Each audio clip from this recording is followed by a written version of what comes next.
Cake sprinkles, or hundreds and thousands, have been around since the late 18th century, when French confectioners used them as decorations.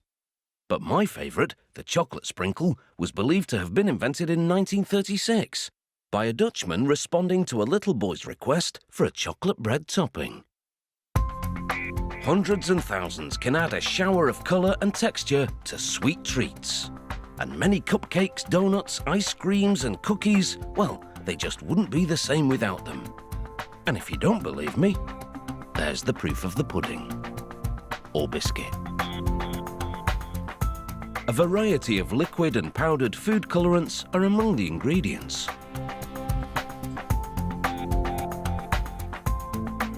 Another is shortening. This shortening is added to a mixing tank. Water in the tank is heated as the mixture is gently stirred. Within minutes, the ingredients are dissolved. Powdered sugar is then poured into a dry mixer.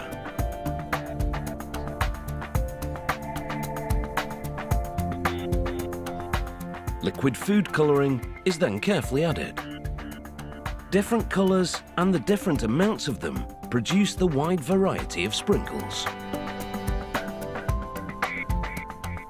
The mixture of water and shortening are added to the dry mixer containing the powdered sugar and colorant. The lid is closed to start the dough mixing process. It takes 15 minutes to mix and thoroughly color the dough.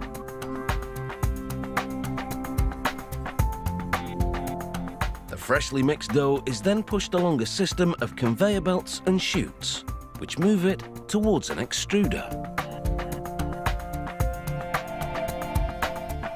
As the dough falls into the extruder, it's forced through many small holes, emerging as long, narrow strands which fall onto another conveyor. To ensure the quality of the product doesn't vary, room temperature in the production area is kept constant and the humidity is maintained at 50%.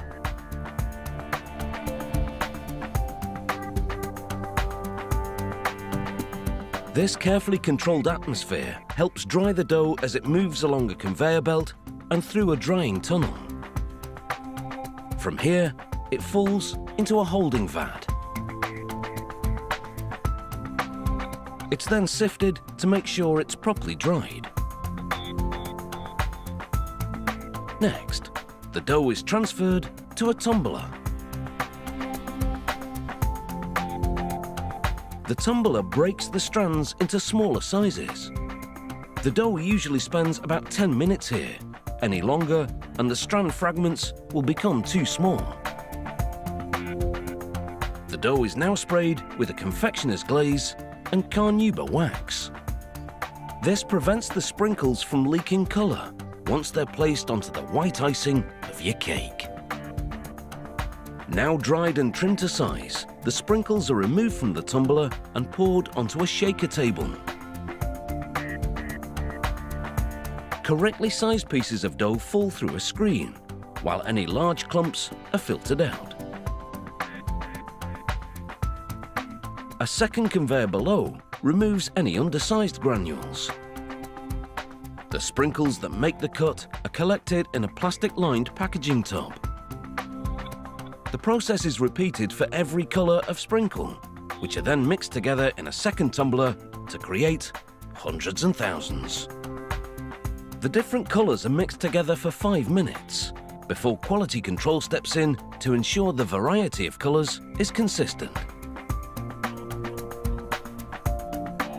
Once thoroughly mixed, the sprinkles are ready for packaging. A jet of air directed at the top of the bottles keeps the cap area free from sprinkles. A capping machine both positions the cap and spins the bottle to screw the cap into place. The cap bottles are then ready for labelling. Each one bursting with sprinkles of every colour of the rainbow. And brown. I'm not sure they have chocolate in a rainbow. Nice idea, though.